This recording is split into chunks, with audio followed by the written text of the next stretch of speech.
গত বছরের আগস্টে অন্তর্বর্তী সরকার দায়িত্ব নেয়ার পর থেকেই বিদেশ সফরের নামে শুরু হয় একাধিক মহাপরিকল্পনার প্রচারণা।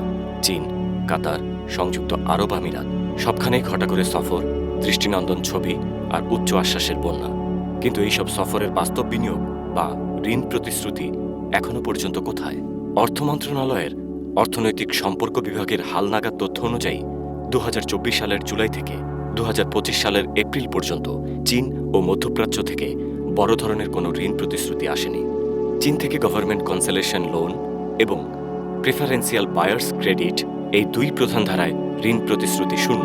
শুধু প্রযুক্তিগত সহায়তা বা অনুদান বাবদ ক্ষুদ্র পরিমাণ অর্থের আলোচনা চলছে। যদিও প্রধান উপদেষ্টা ইউনূস বেইজিং সফর শেষে বলেছিলেন, চীন সরকার ও প্রতিষ্ঠানগুলো বাংলাদেশের জন্য $210 কোটি বিনিয়োগ, ঋণ ও সহায়তার প্রতিশ্রুতি দিয়েছে। কিন্তু ইআরডি রিপোর্টে এর কোনো কার্যকর প্রতিফলন নেই। চীনের মূল্যায়ন এখনও চলমান, এমনটাই বলা হয়েছে সরকারের নিজস্ব প্রতিবেদনে।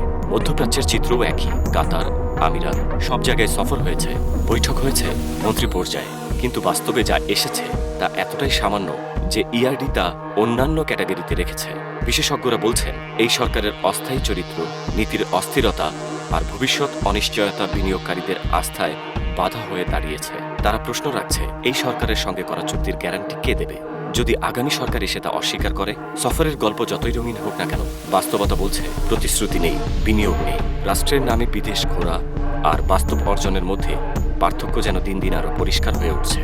শেষ অঙ্কে 18 কোটির সাধারণ জনগণ যেন বড় একটা ঘোড়ার ডিম ছাড়া আর কিছুই পাচ্ছে না। মিথ্যা কথার ফুলঝুরি আর মিথ্যা স্বপ্নের ফানুস ওড়াচ্ছে ইউনূস বাহিনী, আর আমরা যেন সেই মিথ্যায় সম্মোহিত হয়ে আছি। প্রিয় দর্শক, আমাদের এই সম্মোহন ভাঙবে কবে বলতে পারেন?